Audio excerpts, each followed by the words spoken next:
Olá! O mercado cripto, como a gente conhece, está em um ponto de virada, uma verdadeira encruzilhada.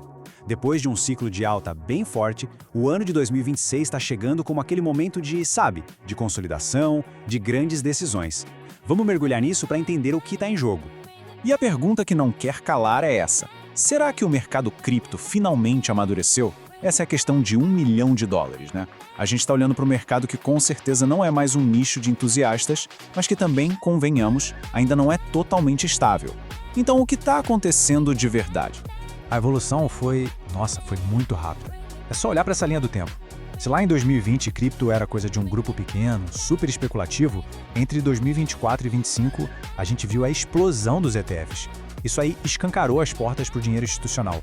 E tudo isso nos traz para agora, para 2026, a chamada grande fase de consolidação.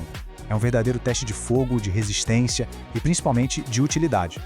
Bom, vamos entrar então na nossa primeira parte, que explora exatamente a nova realidade cripto. E olha, essa realidade de 2026 é bem mais complexa. Porque apesar de ter amadurecido, a volatilidade continua ali, firme e forte, como a gente viu naquelas liquidações no começo do ano. O mercado está tendo que se provar a todo momento. E o ponto-chave aqui é o seguinte: cripto deixou de ser um sistema isolado, uma ilha. Agora é uma intersecção. O dinheiro de grandes fundos, aplicações práticas, tipo tokenização de imóveis e as regras que os governos estão criando, tá tudo no mesmo balaio. Isso cria um ecossistema muito mais rico, claro, mas também bem mais desafiador de navegar. Ok, mas o que está de fato empurrando esse crescimento todo para frente? Na nossa segunda sessão, a gente vai analisar os motores do crescimento. São 3 tendências que estão realmente botando lenha na fogueira do setor. O primeiro motor olha esse número, mais de $30 bilhões. Isso é o crescimento explosivo dos RWAs, ou ativos do mundo real tokenizados. Basicamente é pegar ativos físicos, como um prédio, por exemplo, e transformar em tokens digitais. Esse mercado simplesmente quintuplicou em 3 anos, a integração com a economia real acontecendo em alta velocidade. Agora o segundo motor é ainda maior. Se 30 bilhões já impressiona, se prepara, $300 bilhões. Esse é o valor circulando em stablecoins, que são, na prática, a espinha dorsal da liquidez do mercado. Elas viraram a principal infraestrutura de pagamentos em dólar no mundo cripto. São os trilhos por onde essa nova economia digital está correndo. E finalmente, para fechar essa trinca de motores, mais de $100 bilhões. Esse é o valor total que está trancado em DeFi, as finanças descentralizadas. Mesmo com todos os sustos e crises, o setor provou que é resiliente, se consolidando como uma peça central do ecossistema e uma fonte constante de inovação. E esse gráfico aqui, olha, ele ilustra essa tese da institucionalização de um jeito brilhante. As projeções mostram que o capital institucional no setor pode mais que dobrar em um único ano, saltando de 110 para $250 bilhões. E o que está puxando isso? Principalmente produtos regulados, como os ETFs, que dão um acesso mais seguro e familiar para os grandes investidores. Mas claro, nem tudo são flores. Todo esse crescimento acelerado gera o que a gente vai ver agora na terceira sessão: as maiores dores de cabeça do mercado. Só aquelas dores de crescimento, sabe? Desafios gigantes que a indústria precisa resolver para ontem se quiser continuar avançando. Um dos maiores problemas, talvez o principal, é essa fragmentação regulatória. É só ver o contraste. De um lado, na Europa, o tal do MiCA já está valendo e oferece regras claras, um caminho mais definido. Já do outro lado, nos Estados Unidos, é um emaranhado de debates, uma briga para ver qual agência regula o quê.